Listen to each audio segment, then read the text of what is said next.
नरक से आए हुए मनुष्यों के क्या है लक्षण, क्या है पहचान। दोस्तों आज आप लोग ये सब जानने वाले हो। पर निंदा करने वाला, उपकार मानने वाला, पर पुरुष या पर स्त्री सेवन करने वाला, दूसरों का हक छीनने वाला, देवताओं की निंदा करने वाला, छल कपट करने वाला, मनुष्य की हत्या करने वाला, दूसरों की भेद खोलने वाला, निर्दयता बरतने वाला। सनातन धर्म में यह मान्यता है कि किसी व्यक्ति की उसके कर्मों के आधार पर नरक और स्वर्ग उसको भोगना पड़ता है। ठीक इसी प्रकार मार्कंडेय पुराण में यह बताया गया है कि नरक भोग कर आए हुए लोगों का क्या पहचान होती है, यानी कि आप उस व्यक्ति के व्यवहार को देखकर ही यह सब जान सकते हैं कि वह नरक भोग कर आया है। आइए जानते हैं वो कौन से लक्षण है। दोस्तों चैनल में जो आप नए मेंबर बंधु बनकर आए हैं दोस्तों, तो आप लोग चैनल को पहले सब्सक्राइब करके बेल आइकन को प्रेस कर दें। पर निंदा करने वाला, कोई लाख अच्छा हो लेकिन फिर भी उसमें कमियां बताकर दूसरों को उसके विरोध में खड़ा करे और जिसे सुख मिलता हो, यानी पर निंदा में ही उसको सुख मिलता हो, तो वह उसके लोक का संकेत होता है दोस्तों। यानी कि वह नरक भोग कर मनुष्य योनि को प्राप्त हुआ है। तभी उसके बुरे कर्म पृथ्वी पर भी उसके साथ हैं, लेकिन वह उनसे निकलने के बजाय बार बार उन्हीं कर्म को दोहराता है जो नरक भोगी बनाता है। इसलिए दोस्तों मनुष्यों को पर निंदा करने से बचना चाहिए। नमस्कार दोस्तों, हमारे मोटिवेशनल आर के ब्लॉग चैनल में आप सभी को बहुत बहुत स्वागत है दोस्तों। तो आप लोग बने रहिए। विष्णु पुराण और गरुड़ पुराण वगैरह में बहुत सी ऐसी सब बातें बताई गई हैं, मनुष्य के कर्म करने पे और उसका नरक के वर्णन के बारे में सब बताए गए हैं दोस्तों। तो आप लोग इंड तक जरूर देखें, बहुत ही बेहद रोचक जानकारी आपको मिलेगी। मार्कंडेय पुराण के अनुसार दोस्तों मनुष्यों की हत्या करता है जो किसी भी समस्या का हल किसी को मार डालना ही लगता है, वह कभी किसी की समस्या को शांति से नहीं सुलझाना चाहता, ऐसे व्यक्ति नरक भोग कर पृथ्वी पर आए हुए होते हैं। ऐसे व्यक्ति को देख करके आप यह अनुमान लगा सकते हैं कि वह नरक से आया हुआ व्यक्ति है, क्योंकि उसकी आंखों में हमेशा ईर्ष्या, द्वेष, नफरत की भावनाएं भरी रहती है। छल कपट करने वाला, जो व्यक्ति हमेशा छल कपट करने वाला होता है मित्रों, कभी किसी की तकलीफ नहीं समझता है और अपने सगे संबंधियों, रिश्तेदारों और मित्रों को हमेशा धोखा देता रहता है, तो ऐसे व्यक्ति नरकगामी होते हैं। इसी वजह से वह मनुष्य योनि प्राप्त करने के बाद भी गलत कार्यों में लिप्त रहते हैं। तभी शास्त्रों पुराणों में इन बुरे कार्य को नहीं करने की सलाह दी जाती है।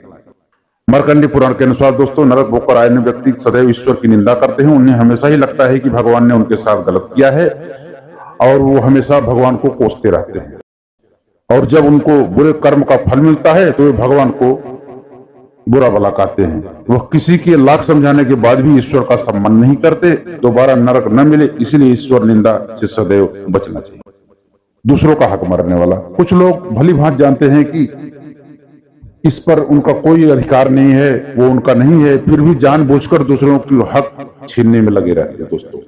दूसरों की खुशियां छीनकर खुश होते हैं। मार्कंडेय पुराण के मुताबिक ऐसे लोग नरक भोग कर पृथ्वी पर आए हुए होते हैं। इसीलिए कहते हैं कि किसी का हक नहीं मारना चाहिए ताकि दोबारा नरक न भोगना पड़े। पर स्त्री या पर पुरुष सेवन करने वाला, कोई स्त्री अपने पति को छोड़कर पर पुरुष यानी दूसरे पुरुषों के साथ संबंध बनाती है, या जो पुरुष अपनी पत्नी के अलावा किसी और पत्नी के साथ संबंध बनाता है, तो वह मार्कंडेय पुराण के अनुसार वह नरक भोगी होता है। यानी वह मनुष्य जन्म के पहले नरक लोक में था। इसीलिए पर पुरुष या पर स्त्री से संबंध स्थापित नहीं करना चाहिए। उपकार न मानने वाला, जिस व्यक्ति में किसी के उपकारों के बदले उनके प्रति सम्मान की भावना नहीं होती दोस्तों, या फिर वह किसी के उपकारों की इज्जत नहीं करता, कद्र नहीं करता, वह मनुष्य जीवन से पूर्व नरक लोक में रह चुका होता है। इसीलिए शास्त्र कहते हैं यदि कोई तुम्हारे लिए कुछ करता है तो उसका सम्मान करना चाहिए। निर्दयता बरतने वाले, मार्कंडेय पुराण के अनुसार जिस व्यक्ति में दया भावना हो या माना जाता है कि वह नरक भोग कर आया है, यानी कोई व्यक्ति यदि किसी वन्य जीव या मनुष्य प्रति दया भाव नहीं रखता है तो वह नरक भोगी माना जाता है मित्रों। इसीलिए हमारे शास्त्र जीवों के प्रति दया भाव रखने की शिक्षा देते हैं। दूसरों के भेद खोलने वाला, दूसरों का विश्वास तोड़ने वाला किसी अपराधी से कम नहीं होता मित्रों। यानी दूसरों का विश्वास नहीं तोड़ना चाहिए, यह एक अपराध है। मार्कंडेय पुराण के अनुसार यदि कोई अपना आपको पर्सनल बात बताता है और आप किसी और के साथ उसका बात शेयर करते हैं, साझा करते हैं, तो यह अपराध है। आपको कुछ समझ के ही वो आपको बताता है अपनी बात, तो आपको नहीं बताना चाहिए। यदि फिर भी यदि ऐसे कमियां हैं किसी के अंदर, तो वो नरक भोग करके आया हुआ मनुष्य होता है।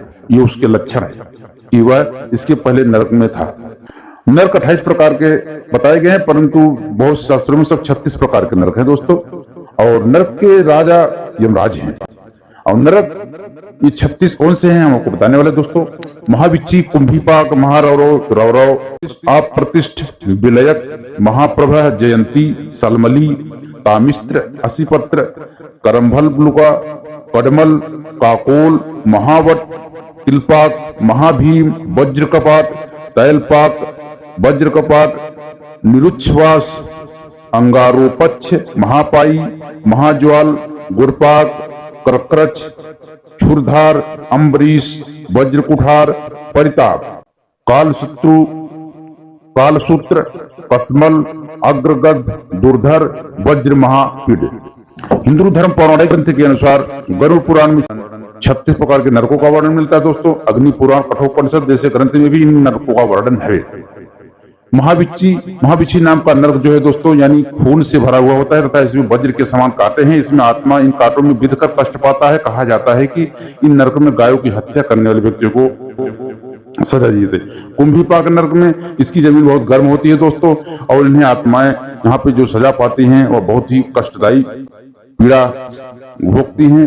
किसी की जमीन हड़पीने वाला, ब्राह्मणों की हत्या करने वाला इस नरक में डाला जाता है। रौरव, जो लोग अपनी सारी जिंदगी असत्य आए हैं या झूठी गवाही देते हैं इन नरकों में डाला जाता है दोस्तों। यह ऐसे ही वर्णन है। 36 प्रकार के वर्णन यदि करने जाऊंगा तो ज्यादा समय हो जाएगा दोस्तों। इसके लिए हम आप लोगों को दूसरे वीडियो में जो है कि पार्ट 2 में हम सब बताएंगे। यदि आप लोगों को पार्ट 2 देखने का इच्छा हो दोस्तों तो कमेंट में जरूर लिखना, तो हम आप लोगों को पूरा विस्तार से सब बताएंगे कौन से कर्म करने के बाद मनुष्य कौन सा सजा भुगतता है तो उसकी शुद्धि होती है। तो दोस्तों आप लोग जो नए हैं हमारे चैनल को सब्सक्राइब करके बेल आइकन को प्रेस कर देना दोस्तों। मिलते हैं एक नई वीडियो के साथ अगले वीडियो में। तो आप लोग तब तक खुश रहो, मस्त रहो, आनंद में रहो। जय श्री कृष्ण मित्रों, जय श्री हरि।